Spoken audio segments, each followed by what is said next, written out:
Greetings Cybertronians, I'm DrLockdown, and once again we have another sponsored sample from the fine folks over at Pantasy. After the previous collaboration, they reached out once again and offered to send another product my way. Initially they offered another Astro Boy set, however they were open to me choosing something else. I suggested this sculpture instead, based on the famous Great Wave painting by Katsushika Hokusai, a painting you've very likely seen before. I felt this intellectual property was much more up my alley, as it's adjacent to a film I saw a while ago and still have a lot of fondness for. This Hokusai, a short collection of vignettes pertaining to the famous painter's daughter. It was one of the first anime films I actually got to see in the cinemas, outside of the obvious Ghibli movies, and it serves as a strong reminder that Production ID still does impeccable work. So when I saw this sculpture, I figured it would be something I was much more into comparatively. Of course, as per usual, while this sample was provided free of charge, all thoughts contained within this video are my own and not influenced by external circumstances.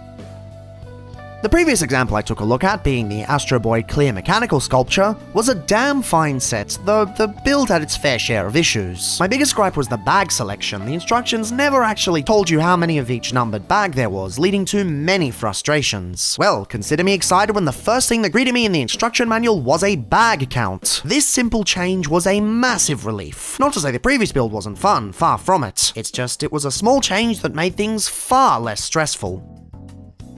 As for the build itself, it was serviceable enough. The Astro Boy was definitely more of a unique and engaging build, but that's by virtue of the design itself. Given you're making a lot of the same builds for each individual wave, it's obviously not going to be as bombastic as a robot with hundreds of intricate inner workings. It does feature a few building techniques that a few people might consider illegal, a term paraded around by other building companies. But with the way it's set up, the potential stress on these pieces is negligible, especially since it's a static sculpture. And one thing that's a massive step up above the previous set is the lack of quality control issues. There's a lot of pieces in this thing, but not once did I come across any malformed or scratched pieces. I realize quality control is a roll of the dice, but comparing the two units I've received, this one's in a much better condition. Interestingly, the build felt a lot shorter than it actually was. If you line up the times, they're practically identical, but the wave sculpture honestly felt a lot smoother. Perhaps it was thanks to the bag numbering, or maybe it's because the parts are a lot more standard on this build. Either way, not the most interesting build, but a pretty decent one nonetheless.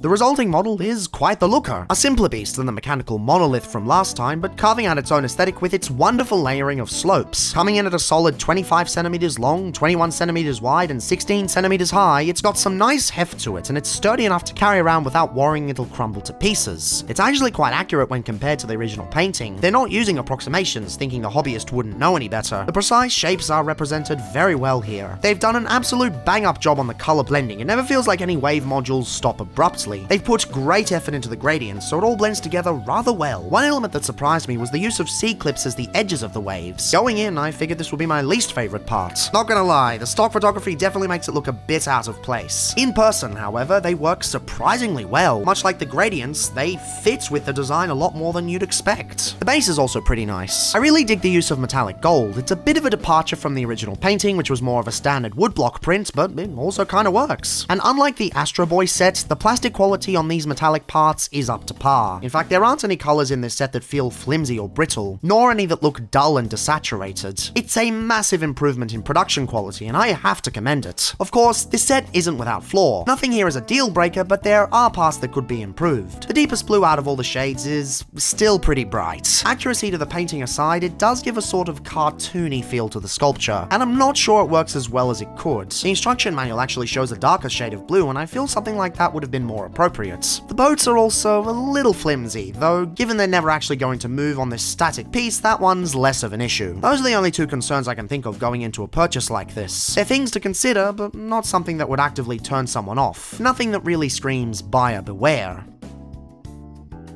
Overall, it's a beautiful display piece with solid construction and surprising intricacy in its end results. It's not the most engaging build-wise, but as a primarily display piece, it doesn't necessarily have to be. At about $100 Australian, you're definitely getting what you pay for here. It's just a nice, simple display piece that evokes the original artwork quite well, and if it seems up your alley as a display piece, it should do you nicely. And of course, if you want to purchase this for yourself, feel free to use the code DLDsurfing on Amazon for a 5% discount. Although honestly, this thing is priced very well, so it's a decent purchase regardless, even without the percentage off. Links will be in the description and the pinned comment. Now, to find a place to put this thing, because I really want to display it, but I don't quite have the room.